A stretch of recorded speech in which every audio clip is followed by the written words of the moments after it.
So we're on our way up to the hospital for appointment number 1 of the day. Blood draw, port flush, and green juice. I'll pick up a green juice to save myself some time. And then I'm going for treatment.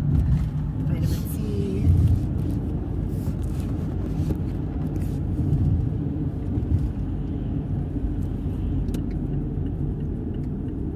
I took a shower with the moon this morning, did you? I take a shower with the moon every morning. I took a moon shower. It was pretty cool, actually. Yeah, it was awesome. I was so wishing I could see the sun come up with the moon at the same time, Yeah, but the clouds just came over and took over. But the moon, because when I was in the shower, you couldn't really see the moon because it was behind the trees. But, moon bathing. It was kind of cool. That's called moon bathing. Moon bathing. Yeah. It's times like that is when I wish I had an outside shower. Outside shower. Brr. It was minus 2 this morning. But that's nothing compared to minus 40 in this winter, right? Minus 40. Oh, here we go. Okay, if you want me to stop swearing, darling, would you kindly stop taking the piss out of my Scottish accent? That's my Scottish accent. You're taking the rise out of me. I'm not taking the rise out of you. That's my Scottish accent. Okay, let's do this hospital thing. In and out. 45 minutes. 45 maximum. Okay, well, that's our time limit. There's no one here, so. I know, we're actually a little bit early. A lot early. Why? What time did you say you were coming at? 8:15. I could have dropped all the groceries off. And the horsey mouth. Okay, so. They say you're not supposed to film in the hospital. So what? You're not supposed to film in the hospital. Why? Privacy reasons.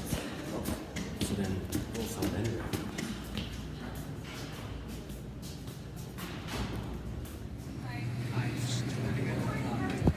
Say that one more time.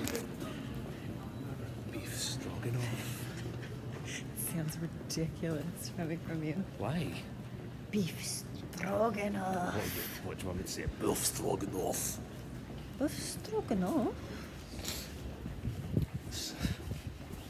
What do you call cows masturbating? I don't know, Hollis, what do you call it? Beef stroganoff. Look at this. Is this going to show up in the... Yeah, you have to show that. That's pretty.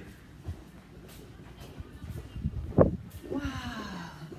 Today's a special day. Every day's a special day. That's true. So that's all done. That was drama free. Yep. 8:42. We'll be at the naturopath by 9. And it's nice and sunny. And then you can go off to work. I go off to work.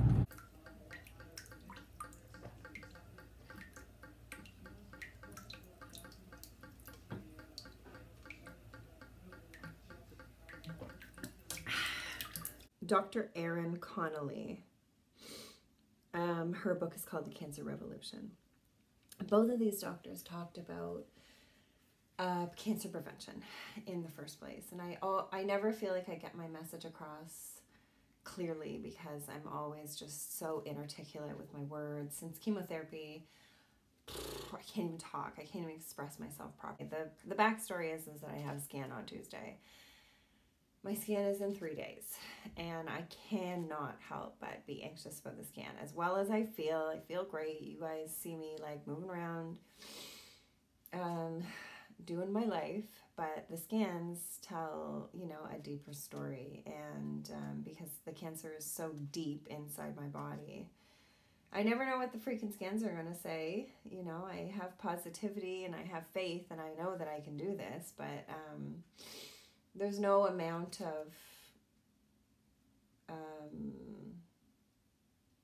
I don't know what to say. Like, sometimes I don't even want to have the scan because I feel fine. So why should I have the scan? I should just keep going with no scans, and then I feel like I could live forever. I can live till my 87 years with no scans. Decisions and the impending doom of putting on the hospital gown, and I know that they're gonna have a hard time getting me an IV because the needle that they need to use for The contrast dye is a big one, and it's always just, anyways, I'm a big draw and I can handle all of it. So I care about the women. I care about the women. I don't want to like, you know, say that I'm not paying attention to the men, because I am, and I love them too, but it's the women. This is this hormonal Cancer business. And when I say things like, you know, your makeup is dirty, or you shouldn't be wearing deodorant, or you should find a cleaner deodorant, or you should stop with the bounce sheets, or I'm not saying it to be annoying or anything like that. I'm saying it because these chemicals are going into our bloodstream, behaving like estrogen and messing with our hormones, and that's how we're getting cancer. And it's very, very, very, very simple. And then we're not helping our immune systems along by having way too much stress, by eating shit food, by drinking alcohol to reduce said stress. And this is exactly what I was doing. And I don't want to put the blame on myself. I never say to myself, like, this cancer is your fault, Hollis. I don't say that, but I do take ownership for this cancer, because my lifestyle before I was diagnosed was toxic. And I didn't even know it. Like, I thought that I could balance out the toxin by having a green juice and a green smoothie and doing a yoga class. And as you're watching me, do you think that you want to take steps to prevent yourself from being in my shoes? Do I make you want to take radical steps to change your lifestyle to avoid being in my shoes? Just also message me and let me know how you think I can help. How can I help the average woman between the ages of 35 and 40? Because that's my age group. But I wish I could talk to 20-year-old Hollis, and I wish I could talk to 15-year-old Hollis, and I wish I could talk to 50-year-old Hollis. I wish that I could tell her to smarten up, to stop glorifying stress and stop glorifying busy. And don't take on all these projects. And don't beat yourself up with guilt because you had to put your baby in daycare.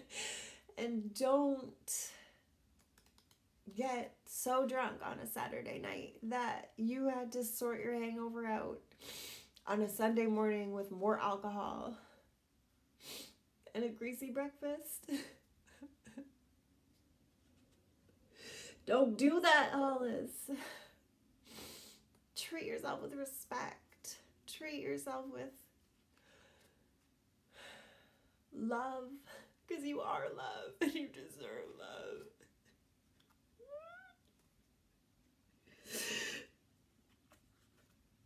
And all of those years that you spent in survival mode trying to protect yourself from what was going on at home, you can talk about it. It's okay to talk about it. You don't have to hide it, and you don't have to go into super secret mode. You don't have to do that. What else? What else would I say to myself? I would say to myself, fighting with your husband is so stupid and so pointless and such a huge waste of time. And if only you could see your beautiful marriage now, your beautiful marriage, because you stopped worrying about this stupid shit in life and you stopped arguing about money, because money means fuck all. And the joke of it all is that you have none. You're like way in debt now and you're fucked financially, but you don't have to fight about it.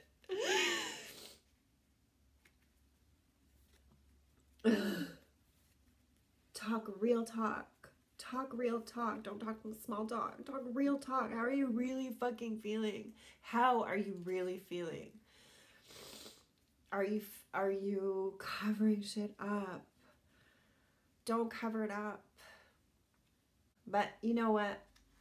Now I'm powerful, because now I'm changing it. Now I'm owning it. Now I'm taking ownership, and that stress isn't a cool thing. Stress is not okay. Stress is stupid.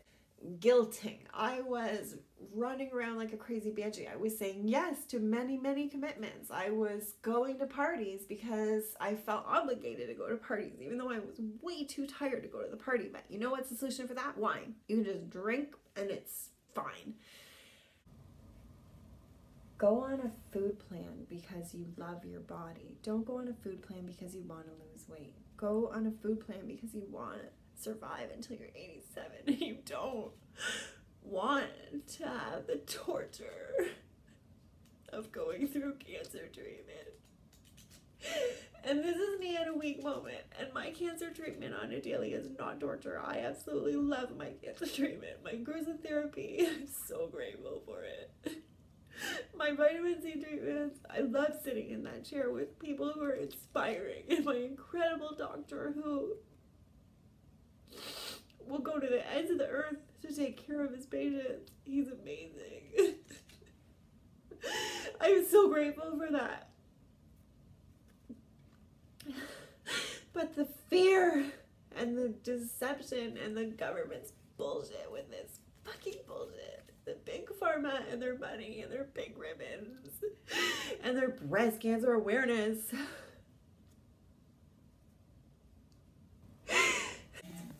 Okay, that's it for the 10 o'clock, all right? That is it for the 10 o'clock. I thought you said you were putting something else in here. Nope. The citricidal. Citricidal needs to go with food, so I'll put it in at noon. This is a test that we have to do once a week. It's filling up my supplement containers.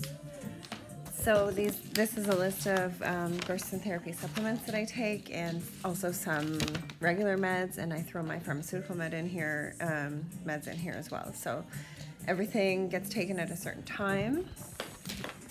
And we have these little baskets that Scotland is working on here. What do you have to say about your little baskets? I'm in my jammies. So you're in your jammies? It's a good way to do this, though. Well, they get to stretch as well. So at the beginning of when I got home from Arizona and they showed me how to do the Gerson therapy and all of the liver here, what times to take all the supplements with food and away from food and how to do this. They showed me this in Arizona. When I got home, I was totally overwhelmed, and I was just going into the bin of meds and trying to take everything. And so Scott organized this system of a little dollar store tray. He went to the pharmacy and just asked them if they would give us these containers. They said yes, no problem. He explained what we were trying to achieve. And then we mark them with the time. So Scott's about to do 12 o'clock.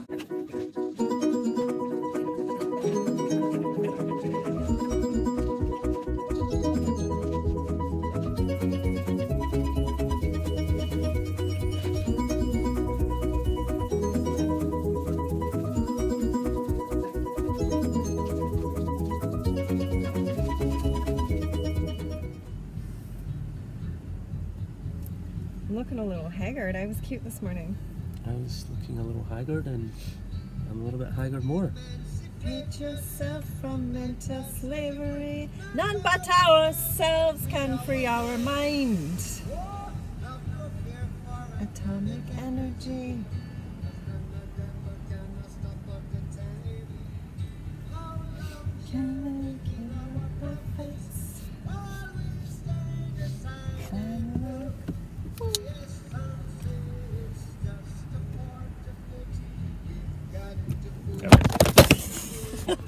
Moving forward.